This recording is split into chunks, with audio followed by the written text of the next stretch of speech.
wanted to get our point of view down, really. Same as in fanzines, really. You know, mainstream media doesn't reflect what, you know, fans who go the game think. And I think we do, to an extent, you know, and we try and get as many people as we can involved, keep it fluid, keep some nice opinions in there and different, because everyone's always got a different viewpoint on players, what the owners should do, what the managers should do, how we can get behind the team, how we can improve the atmosphere. There's always something to write about, always something to talk about, and that's what we're all about. This Christmas at the Anfield Wrap, we are supporting Knowsley Food Banks, and we've set up a collection point at our offices at Avenue HQ in Liverpool. But today we've come down here to the actual food bank in Huyton to find out about what they're doing, how you can help, and we're speaking to a couple of the people there, Michelle and Carolyn, about their work. So you've mentioned already some of the great players that you played alongside in your career. If I asked you to name a five-a-side team of the best players that you played with across your career, could you do that? Scouse, not English. I think there's lots of facets to it. Some of it historic, some of it current.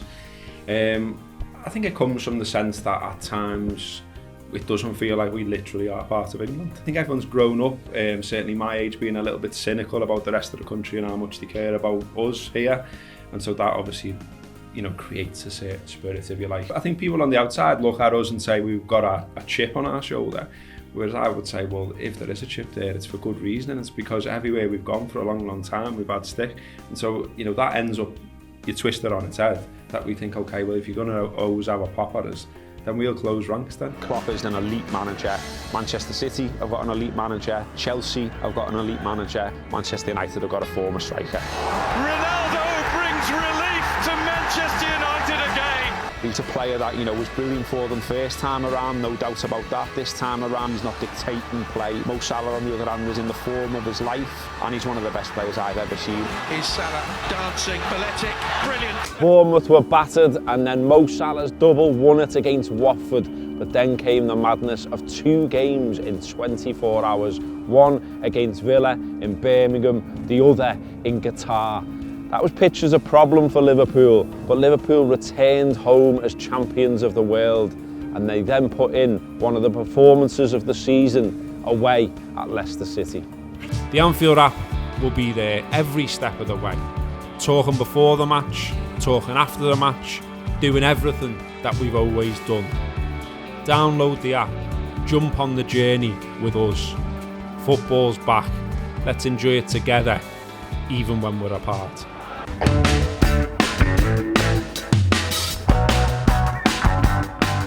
Hello, I'm Gareth Roberts, and this is episode 2 of Football Insiders, the podcast brought to you by the Fans Agency, a new football agency trying to do things differently, caring for players, caring about grassroots, and involving football supporters in what we do.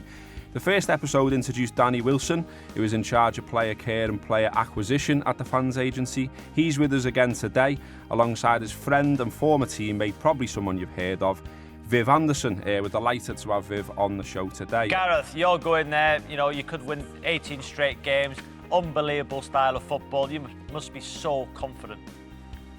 Yeah, it's a great time to be a Liverpool fan. Liverpool have been absolutely brilliant this season and last, and I think the only thing that gets in Liverpool's heads is themselves in this game, really. If Liverpool go there and be the very best version of themselves, they will win the game.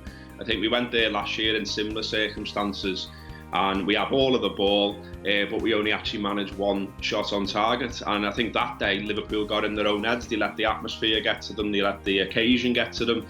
I think what happened on that day puts them in good stead for this game. They know what to expect this time around. They know the crowd will be up.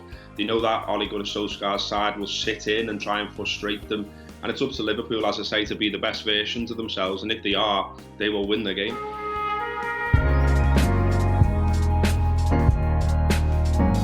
Okay, joined by Alex Hurst now from Truth Faith, a fanzine, a website and a podcast.